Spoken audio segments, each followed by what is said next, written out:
మున్నూరు కాపు కుల బాంధవులందరికీ, పటేల్స్ అందరికీ నా హృదయపూర్వక నమస్కారాలు తెలియజేస్తున్నాను.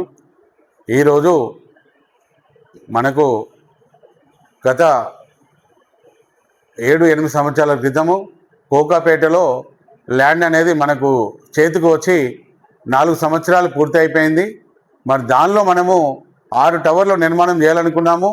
బాలబాలికల హాస్టలు, ఒక హాస్పిటలు, ఒక మంచి హాలు, ఇవన్నీ కూడా కొన్ని మనం మున్నూరు కాపులకు హైదరాబాద్ మన పల్లెటూర్ల నుంచి వచ్చే వాళ్ళకు కూడా అన్ని 33 జిల్లాలకు కూడా రూమ్స్ అకామిడేషన్ ఏర్పాటు చేయాలనుకున్నాము. టవర్స్ కూడా డిజైన్ చేసి ఎంతో కష్టపడి టవర్స్ కూడా డిజైన్ చేసి నేను ఇవ్వడం జరిగింది. మరి మనం టూరిజం ప్లాజాలో కూడా దాన్ని గ్రాండ్గా ఓపెనింగ్ చేసుకున్నాము. గ్రాండ్గా కూడా 10-15 కోట్ల రూపాయలు కూడా రాయించుకున్నాము. మరి అప్పుడు టీఆర్ఎస్ ప్రభుత్వం, మరి అప్పుడు ముఖ్యమంత్రి గారు కేసీఆర్ గారు 5 కోట్ల రూపాయలు కూడా ఆత్మగౌరవ భవనానికి ఇచ్చినారు. మరి అప్పుడు మాజీ మంత్రి వర్యులు గంగుల కమలాకర్ గారు 10 కోట్ల రూపాయలు సీఎం ఫండ్ ఇస్తున్నారు. మరి ఆ 30 కోట్ల రూపాయలతోని ఈ 4 సంవత్సరాల నిర్మాణం ఎందుకు ఆగిపోయింది అనేది కూడా ఈరోజు తెలంగాణ రాష్ట్రంలో ఉన్న కుల బాంధవులందరూ కూడా నాకు అడగడం జరుగుతుంది. మరి దేవన్న, నువ్వు అప్పుడు మరి కోకాపేటది 6 టవర్లు డిజైన్ చేసి మరి ఇచ్చినప్పుడు ఇది బాగా అవుతుంది అని చెప్పేసి అనుకున్నాము. ఒక నమ్మకం అనేది ఉండే. మీరు ఎందుకు ఆ ట్రస్ట్ నుంచి వైదొలిగినారు అనేది కూడా ఈరోజు ప్రతి జిల్లా నుంచి కూడా నాకు ఫోన్లు చేసి అడుగుతున్నారు. నేను అందరికీ సమాధానం చెప్పలేకపోతున్నాను. కాబట్టి ఈరోజు కోకాపేటలో ఉన్న అపేస్ కౌన్సిల్ కన్వీనర్ మీసాల చంద్రన్న గారు, మరి అప్పుడు మున్నూరు కాపు సంఘం తెలంగాణ గౌరవ అధ్యక్షులు వజ్రరాజు రవిచంద్రన్న గారు, మరి అప్పుడు ఏదైతే apes council chairman Gangula Kamalakar అన్న గారు, మాజీ మంత్రివర్యులు, మరి మీ అందరికీ కూడా నేను ఈరోజు అడుగుతున్నాను. మీరు ఈరోజు మున్నూరు కాపు కులాన్ని ముందుకు తీసుకెళ్లేది అందుకు మీ చేతిలో ట్రస్ట్ను మీకు పెట్టినాము. ఈరోజు మీరు ఏం చేస్తున్నారు? ఎవరోనో తీసుకొచ్చి ట్రస్ట్లో జాయిన్ చేసుకుంటూ వీడొక ట్రస్ట్ మెంబరు, వాడొక ట్రస్ట్ బోర్డు మెంబరు అని అర్హత ఉన్నా లేకుండా కూడా మన కులం అయినా కాకుండా తీసుకొచ్చి మీరు అందరిని పెడుతున్నారు. ఈరోజు 1000 కోట్ల ప్రాజెక్టు మీకు ఈరోజు గవర్నమెంట్ ఇచ్చిన భూమిని అన్యాక్రాంతం చేయడానికి ఇష్టం ఉన్న వాళ్ళకి ట్రస్ట్ బోర్డు మెంబర్లు ఇచ్చి, ఇష్టం ఉన్న వాళ్ళ దగ్గర ఎవరికి ఇష్టమైన వాళ్ళ డబ్బులు తీసుకొని ఏమో చేయాలనుకుంటున్నారు. దీనికి తప్పకుండా ముగింపు పలికే దశ ఏర్పడుతుంది. మీరు ఇప్పటికైనా కూడా ఏదైతే మీరు ట్రస్ట్ ఏర్పాటు చేసుకున్నారో ఆ ట్రస్ట్ ద్వారానే ఎలా పోతారు, ఏం కథ ముందుకు తప్పకుండా తెలంగాణ రాష్ట్ర ప్రజలకు మీరు చెప్పాల్సిన అవసరం అనేది ఉంది. ఈరోజు మరి ఏదైతే ఈ కొన్ని రోజుల నుంచి, సంవత్సరాల నుంచి సంఘాలు పనిచేస్తున్న వాళ్ళందరికీ తప్పకుండా మీరు ప్రాధాన్యత ఆ ట్రస్టులో ప్రాధాన్యత ఇవ్వాలి. వారందరినీ కూర్చొని పెట్టుకొని మీరు ఏం నిర్మాణం చేస్తారు, ఏం చేస్తారు, ఎలా ముందుకు వెళ్తారు అనేది మాత్రం మీరు చెప్పాల్సిన అవసరం అనేది ఉంది. దీనిలో ఒక సంఘము మున్నూరు కాపు సంఘం తెలంగాణ అప్లేటెడ్ ఎందుకు మీరు ఇవ్వడం జరుగుతుంది? మున్నూరు కాపు సంఘం తెలంగాణ ఎన్ని రోజుల కింద పుట్టింది? కాచిగూడ సంఘం ఎన్ని రోజుల నుంచి ఉన్నది?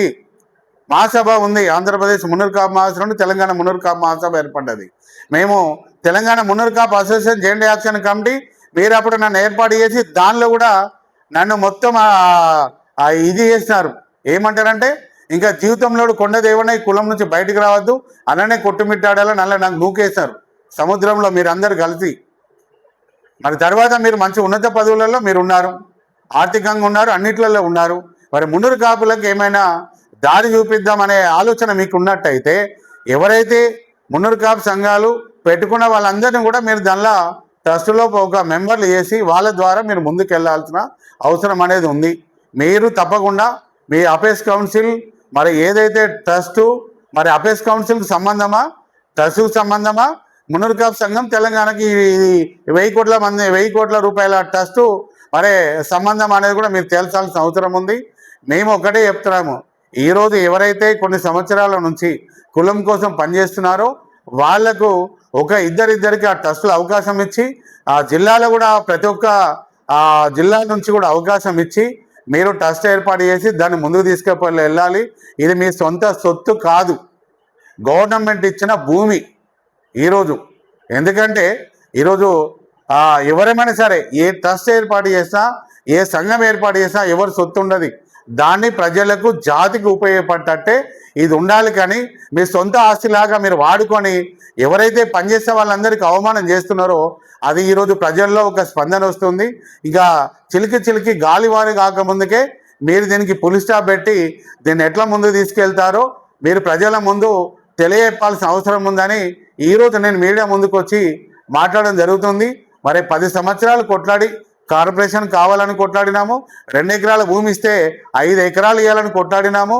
మరి ఈరోజు మన కులంకు 4 సంవత్సరాలు మీరు ట్రస్ట్ ఏర్పాటు చేసుకొని మీరు ఇప్పటి వరకు కూడా ఫౌండేషన్ చేయలే. మీరు తప్పకుండా ట్రస్ట్ నుండి తప్పుకోండి. కొత్త వాళ్ళకి అవకాశం ఇవ్వండి, సంఘాల వాళ్ళకి అవకాశం ఇవ్వండి, జిల్లాల వాళ్ళకి అవకాశం ఇవ్వండి. మీరైతే దీన్ని తప్పకుండా ప్రక్షాళన చేసి ఎట్లా ముందుకెళ్తామనేది తెలియజేస్తే బాగుంటుందని ఈరోజు అపేస్ కౌన్సిల్లో ఉన్న ముసల చంద్రన్న గారికి, మరి ఏదైతే వద్దిరాజు రవిచంద్ర గారు అన్నగారు మీరు దాని చైర్మన్గా ఉన్నారు, మీకు బాధ్యత ఉంది. మరి ఏదైతే ఇప్పుడు కొత్తగా అపేస్ కౌన్సిల్ అని చైర్మన్ అని ఆది శ్రీనివాస్ గారు తీసుకున్నారు, మరి బండి సంజయ్ అన్న గారు తీసుకున్నారు. మీరు వీళ్ళందరితో కూర్చుండి దీన్ని నిర్ణయం చేయాల్సిన అవసరం ఉంది. మీరు సంఘాలకు సంబంధం లేకుండా మీరు రాజకీయ నాయకులు మీరందరూ దీన్ని చేస్తా అంటే ప్రజల్లో ఒక స్పందన అనేది తిరుగుబాటు అనేది ఎదురవుతుంది. కాబట్టి ఇప్పటికైనా కూడా మీరు కళ్ళు తెరిచి దీని ట్రస్ట్ను ముందుకు ఎట్లా తీసుకెళ్తారనేది కూడా ప్రజల ముందు, తెలంగాణ రాష్ట్ర ప్రజల ముందు పెట్టాల్సిన అవసరం ఉందని నేను తెలియజేస్తున్నాను. జై మునర్ కాపు, జై జై పటేల్.